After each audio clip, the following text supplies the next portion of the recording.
Hello, and welcome to Adorama TV. My name is Ab Cisse, and I want to welcome you to the Level Up Lighting Show. Because as we all know, there's levels to this. Let's go.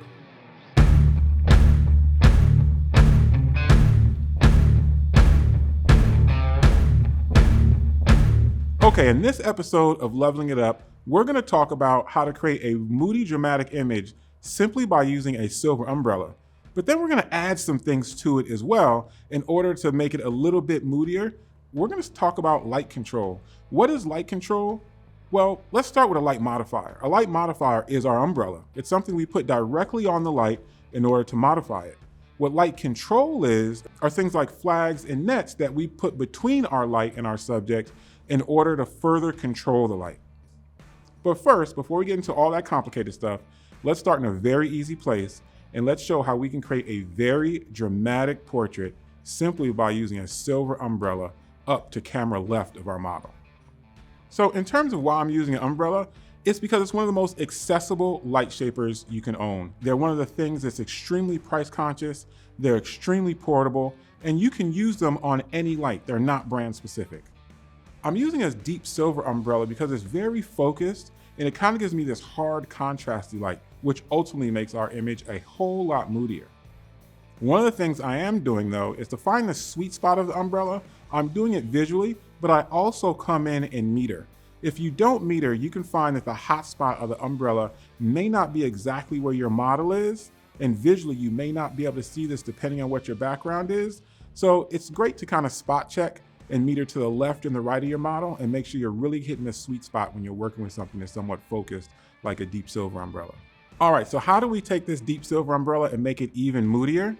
The first piece of light control we're going to introduce is a V-flat. We're going to use a V-flat to flag off almost half of the light.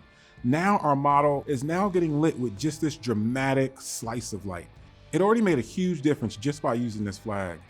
Now, one of the things I want everyone to focus on when it comes to stepping your image up, it's not all about lighting and all these tricks. A lot of it is about direction, emotion, and what you and your model can collaborate with to kind of convey a certain feeling to the audience.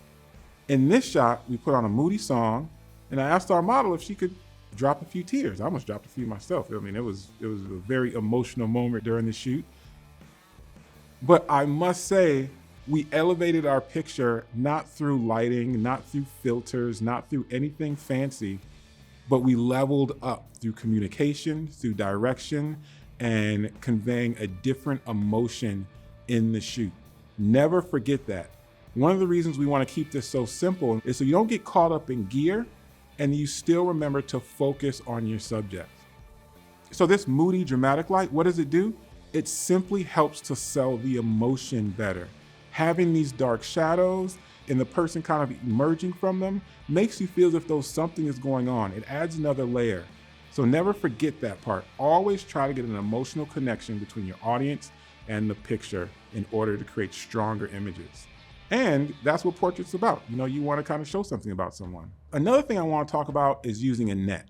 Oftentimes in Photoshop, we dodge and we burn to kind of control what is darker or lighter in an image. Well, another thing you can do is simply net part of your image.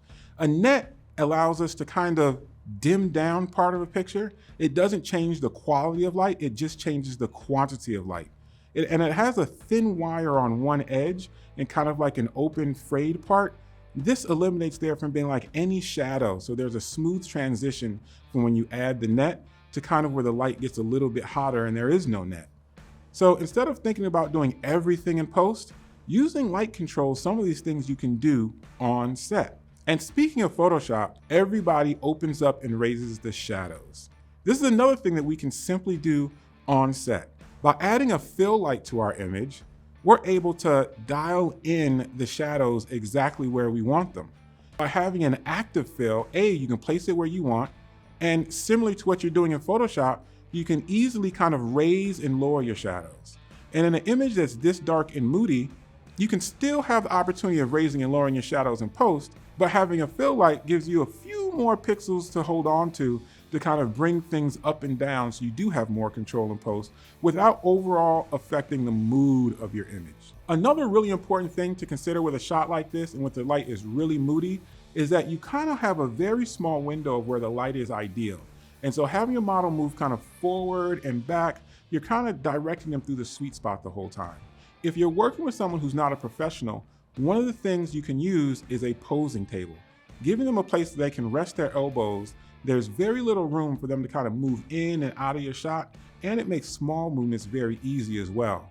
Another thing you can do is if you're shooting someone who's not used to being in front of the camera, have your assistant move the flag or move the light, making these small adjustments for you if they see your subject moving in or out of the light. Sometimes it can be distracting, but sometimes it can also help make sure that you get the perfect shot and you keep your subject right in the light where you need them. Because again, they move 6 inches to the left or to the right or backwards and forward, they could completely fall out of your light. And this is also something you want to communicate to your subjects as well, and even possibly show them examples. This way they can always stay in the sweet spot and you don't miss that magic shot. So one thing people are going to ask with a setup like this is why? Why'd you use a silver umbrella when you could possibly have chosen different light shapers to do the same thing?